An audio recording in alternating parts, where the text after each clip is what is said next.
Hold up, hold up, hold up. It's that boy G Plans. Don't give a damn. He cooler than a fan. Walking real tall. Some say he's a man. Now, I do want to go back a little bit because you mentioned Monroe. R.I.P. DJ Star. Man, rest in peace, my brother, man. DJ Star was when it come to I-20 in the northeast of Louisiana from Monroe to Grambling Street or whatever, he was the guy. And he was an advocate for you, most definitely. I had a different relationship with Star. Like a lot of artists shot him out. That was really my brother. Like, Can we talk about it? man, it ain't been the same since he been gone. You know what I'm saying? Like, I started with Fat and Star. I'm talking about riding the shows just while they DJing. I'm just pulling up with them. You know what I'm saying? Like, just standing up with them, almost on some whatever they need. You know what I'm saying? Sleeping at his crib. Like, we really came up together. He introduced me to Bebe. You know what I'm saying? Drove me over here to Bebe. I'm like freshman in college. He drove me over here to Bebe. I had rap for Bebe. First time I met him. So yeah, me and Stark, it's not just a DJ. It's a real live brother for sure. And what was it like being on a road with him? Man, it was always Star gonna already have the crowd lit for it's even time to perform. You know what I'm saying? Him just doing him. He gonna grab that mic. He gonna grab them turntables. He gonna go in. You know what I'm saying? He don't even me coming and doing the show. It's just easy after he done touched it. You know what I'm saying? And it ain't been the same since he been gone. That's really why the scene ain't what it's supposed to be. Yeah. Wow, Yeah. real talk. And I mean, how did you take his death when it happened? Hard. Still take it hard. Still think about it every day. Every day. You know what I'm saying? If it ain't every day, it's every other day. I always think about it because how it happened was on some shit. We was in Dallas. I was in Dallas with Fat, and we were supposed to get with him that night before. And Fat was in town, and everybody ended up going separate ways, and he didn't make it back that Sunday. Yep. Yeah. So it hit hard. You know, when shit like that happen unexpected, it take a little longer to like sink in than an old person died. Yeah, and you can tell, man, he was so important to the game out here. Like DJ Star was that guy, and I used to see him and DeMar Jackson a lot. Yep. Shout out to DeMar. Shout out to him too. But the twins, they thriving. The twins still holding it down. Fat still holding it down. Make a move. It's still DJs that came up under his umbrella. Sound. You know, it's still DJs that's still going. Grave, all them boys still going. But it ain't been the same without him though, for sure. Dang. And man, I used to run into the store and Bayou Classic. Cause I used to go to Bayou Classic like every year. I like, man, we gonna do the interview, man. We gonna do it. We gonna I bet. But shoot, he had so much stuff going on. Yeah. He doing these big shows. And I even went to his Nipsey concert in Dallas. I was there. I was there. Yeah, I was there. It's crazy. And I'm like, dang, I got a chance to see Nipsey Hussle perform. Nipsey Hussle, one of my favorite rappers too. And I got to see DJ Star, one of my favorite DJs. Cause all I seen was Bebe, Star, and the twins. That's all I seen. So after that, I mean, you can't get no better than that. As far as here, in my opinion. Don't get me wrong, Fat, you go DJ Fat, he hard, and all them guys hard, but they were like the pinnacles of the stuff, in my opinion. You feel me? But man, hey man, R.I.P. DJ Star, bro. For sure. R.I.P. DJ Star. But let's talk about the success of Walk with the Dude. Let's still talk about that.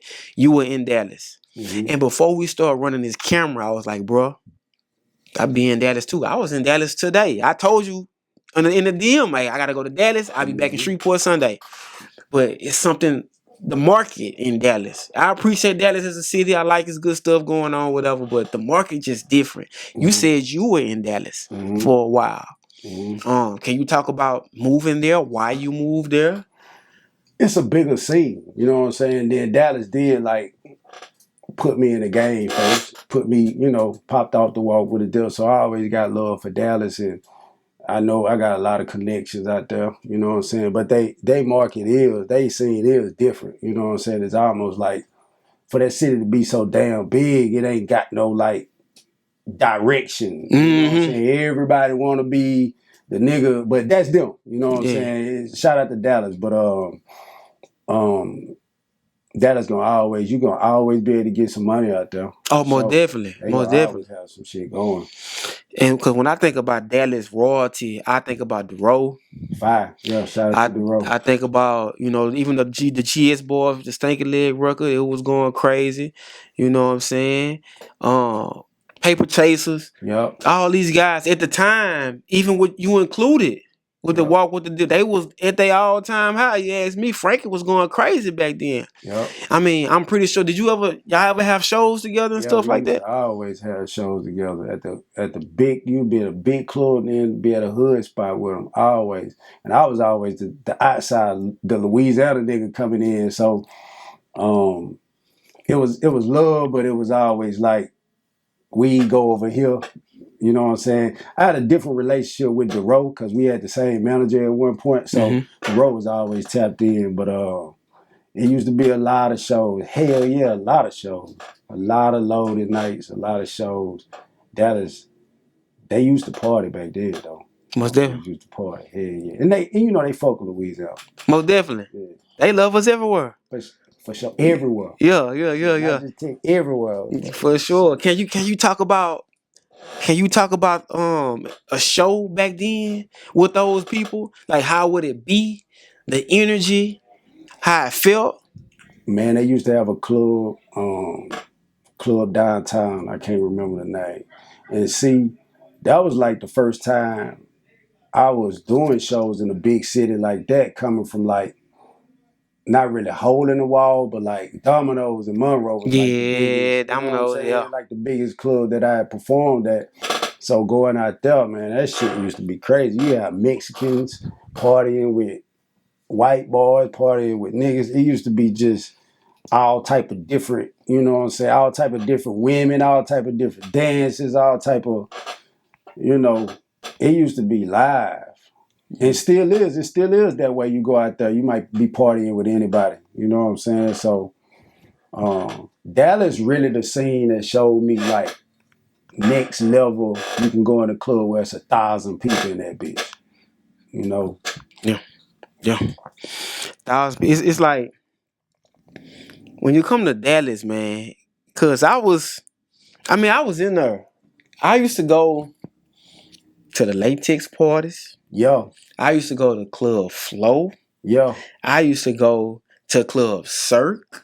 Yeah. I used to go to DMX on Sunday. I used to go to Bella 32. I was in Dallas. I was out there, but during that time, everybody was, everybody dancing, everybody having a good time. And I catch myself I'm reminiscing about it now, talking to you. Because I can't even explain how the time was back then. It's like, I wish I would have got more footage. Yo, it was going down. Like you said, them latex parties, shit, it used to be crazy. Thousands of people. Like niggas need to run that back now though. How? How, bro? With the music and the killing and the... You can still do it. You just got to get the younger artists. You got to book them boys. I think book the artists that crowd want to see. You know what I'm saying?